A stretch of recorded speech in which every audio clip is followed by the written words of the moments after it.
Ko pong ipakilala sa inyo ngayon at ibabahagi yung mga nasa aking mutya na napaka-special sa akin. Pinaghirapan ko po talaga at marami po akong pinagdaanan. Martis po ngayon, malalakas po yung ano nila.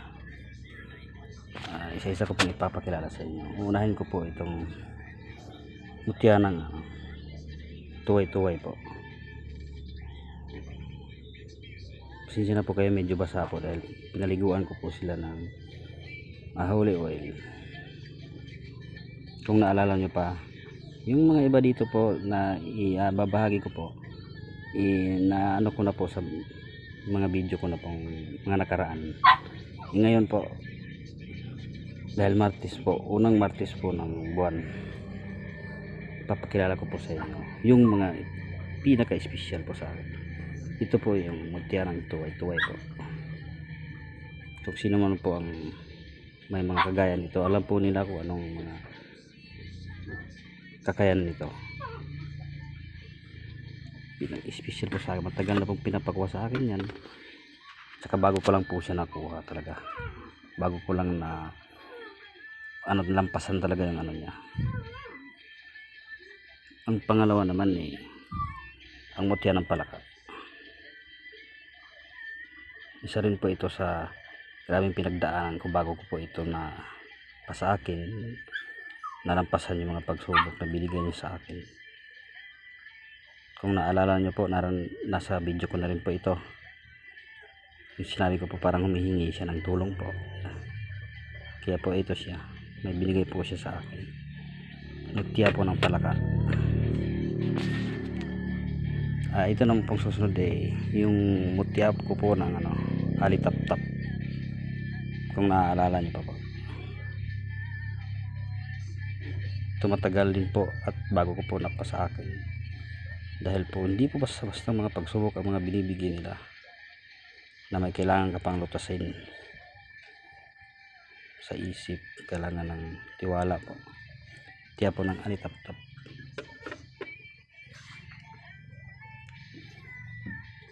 Ito naman po batuara po. Kung tawagin ito sa quartz stone, milky quartz, pero ito isang batuara po. Hindi po basta-basta ang pagsubok ko dito. Ito medyo matagal-tagal na sa akin, saka nagbibigay pala isipan sa akin kung ano talaga yung ano niya. Pero kung talagang titingin mo, parang sapatos. Tagal na to sa akin, parang sapatos yan ng duwende. Kung titingnan mo sa malayo parang may mukhang nakangiti. Tagal na to sa akin po. Maraming pagsubok bago ko. Kasi na po, medyo malabo po yung natin dahil Martes po ngayon.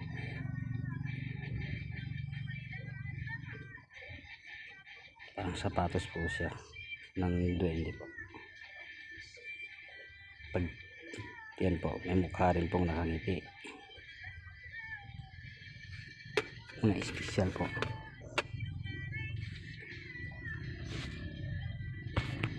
Ito naman pong isa yung mutya ng kabibi na naging bato. Matagal ko rin po bago nalutas at nakuha at napasa akin ito. Ilang mga buwan din bago ko siya nakuha, bago pinagkaloob sa akin. Tayong mga pagsubok po. Diyan ang kabibi.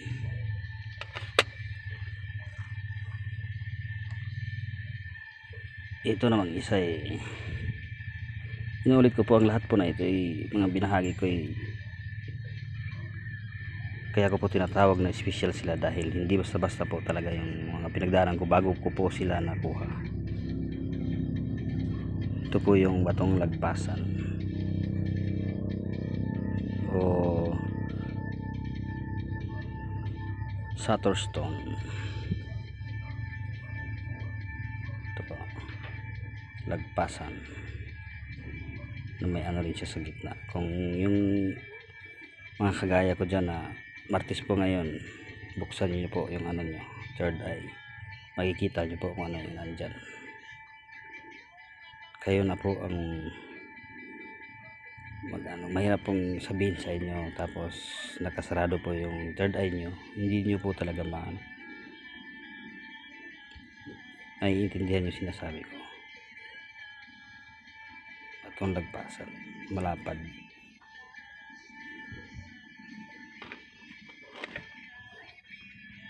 Ito naman, hindi rin basta-basta at matagal ko rin pong nalutas ito bago ko po siya nahukay. Nahukay ko po ito. Dalawa sila.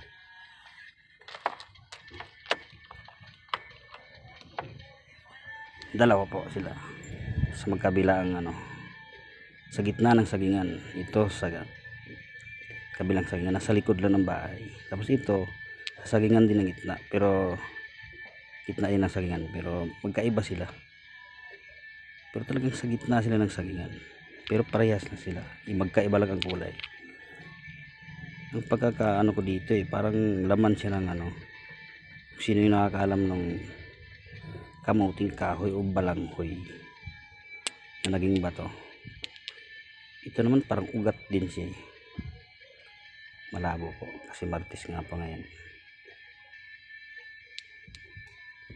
Magkaparehas, magkaibang kulay, magkaibang direksyon ba o magkaibang pwesto ko sila nakuha. Mga espesyal, matagal na sa akin.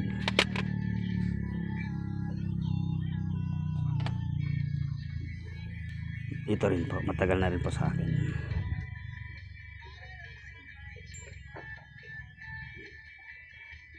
Tiyan ang lagpasan.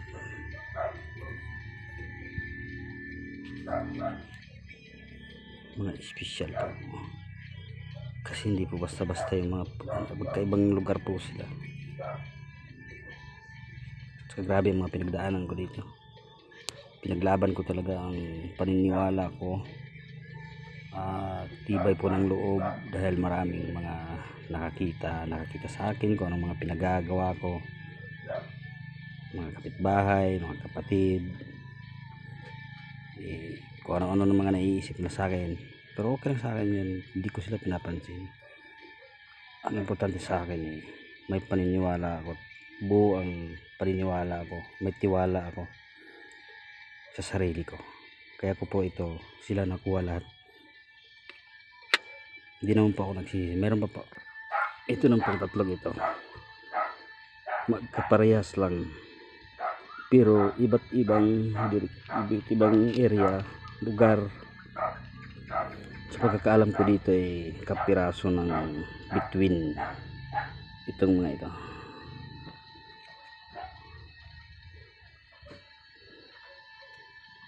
Magkaano sila. Noon kasi una itong dumating sa akin na ito. Parang medyo hindi ko po siya pinapansin. Parang itsipwera ko siya, hindi ko siya sinama dito sa mga na ito. Dumating itong isa. Ito muna.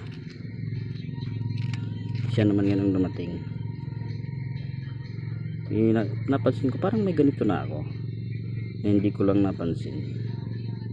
Ngayon dumating na naman yung sa akin parang hindi ko rin siya ulit pinansin. Ito yung huling dumating, hulihan.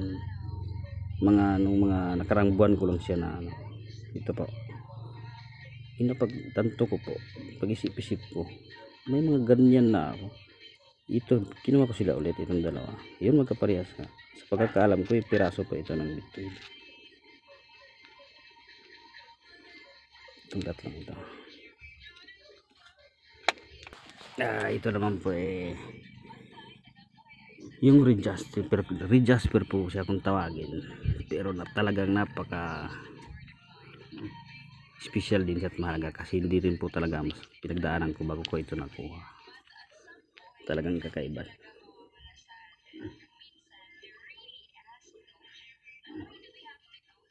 Saka nakikita ko kung ano yung talagang sa loob niya, ang gabay.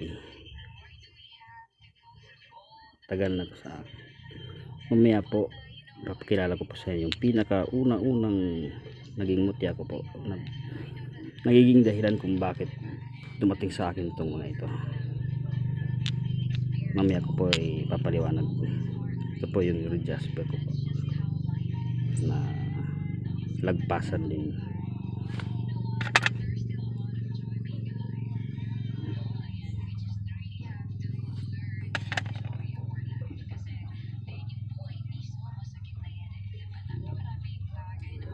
Ito naman pang isa ay mutya ng kidlat.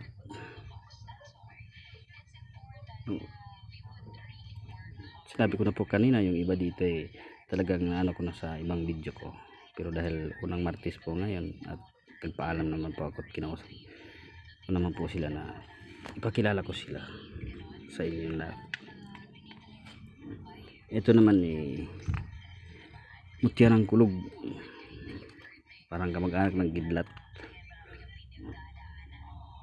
Ito po, mutya ng kulog. Hindi po rin basta-basta ang pagkaloob po sa akin ito, dahil talagang susubukan ka sa buo ang loob mo, matibay yung ano mo. Ito naman eh mutya ng bulalakaw.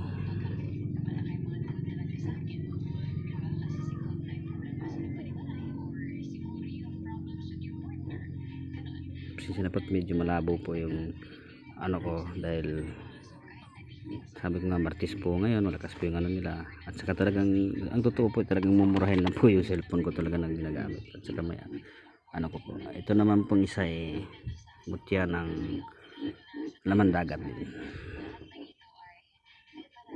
na special po, di basta-basta yung mga pag ano ko dito, bago ko po sa napasa akin, bago pinagkaloob po sa akin.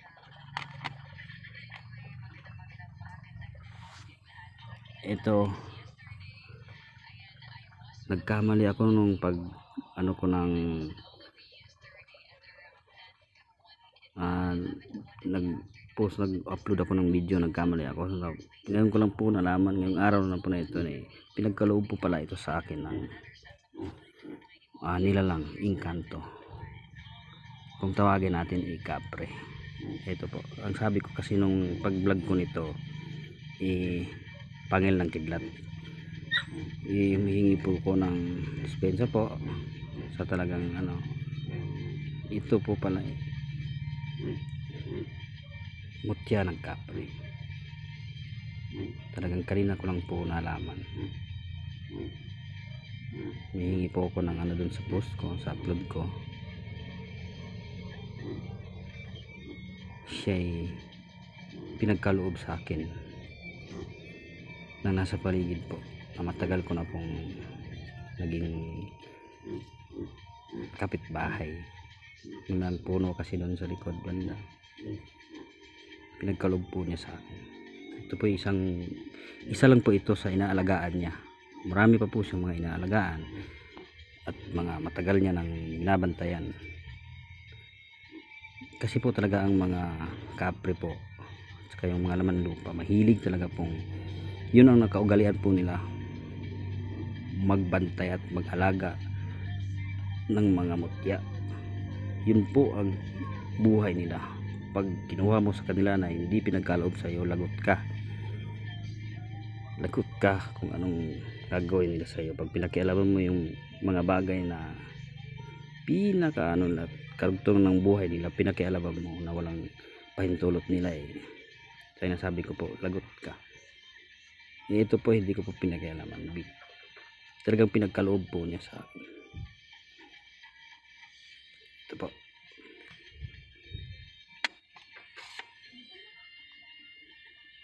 ito naman po ang mutya ng buto ng kamansi.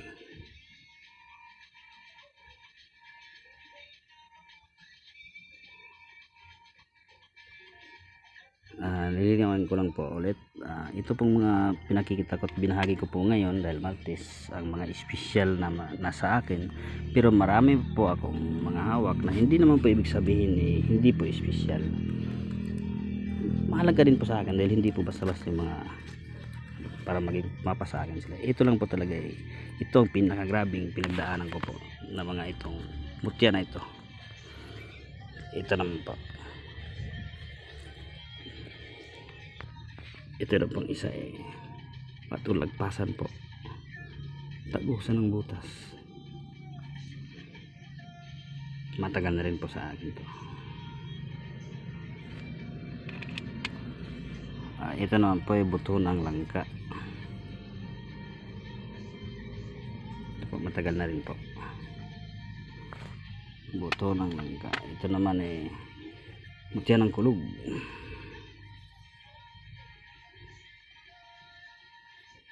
Mutya ng kulog. Ito naman pangil ng kidlat, kina-espesyal. Marami po akong hawak na talagang ito yung ko ng puso ng saging, red jasper din. Ito red jasper din, lagpasan. At ngayon po ipapakilala ko po sa inyo yung kauna-unahan pong naging ko.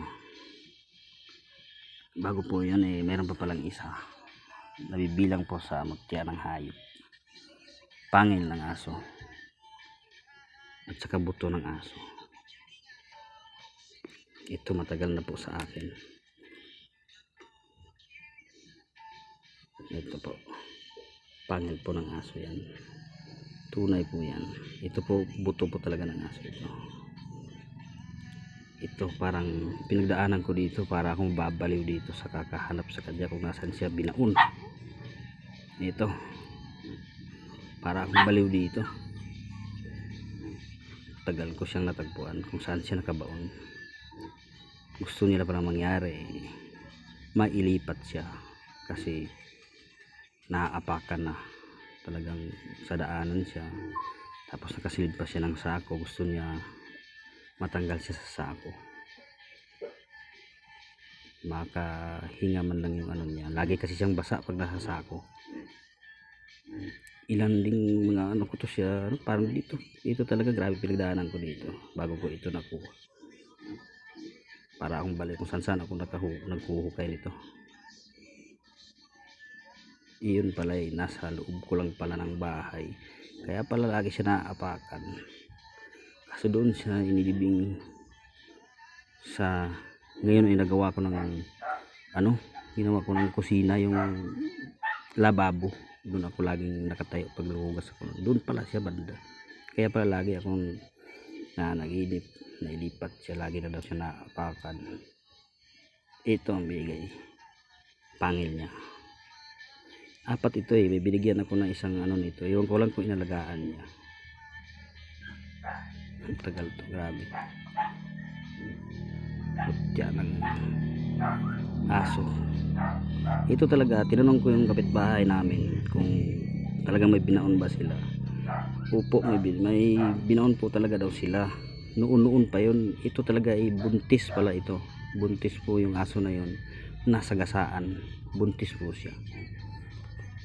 Nalaginip ako dati na may aso daw na nakatingin sa akin, lagi kulay puti. Tapos yung tinanong ko yung may-ari kung anong kulay, sabi nga niya puti na maliit lang na aso. Buntis daw yun bago nasagasaan. Wow, ito po, pangil ng aso sa buto. Ngayon po yung sinasabi ko po kanina na yung kinakauna-unahan ko kung bakit ako nagkaroon ng mga mutya, nang dahil po sa isang apo dito sa amin, sa isang tribo, kung tawagin apo, yung manggagamot, matanda na sa tribo nila. Ito nakita niyo na sa sa vlog ko ito at saka sa upload ko ito pero ito po talaga ang kauna-unahan ko. Ito po yung tinatawag kong tiger eye. Ito po ang kauna-unahan kung bakit ako nagkaroon ng mga mutya na ito. Binigay sa akin ng apo namin sa tribo na higaw ang nagbinyag sa akin at bilang maging lumad, nagbinyag sa akin ng pangalan ng Intugawa 37. Siyang nagbunyag sa akin ng pangalan na yan. Isang apo. Marami din pinagdaanan ko bago po niya to pinagkaloob sa akin.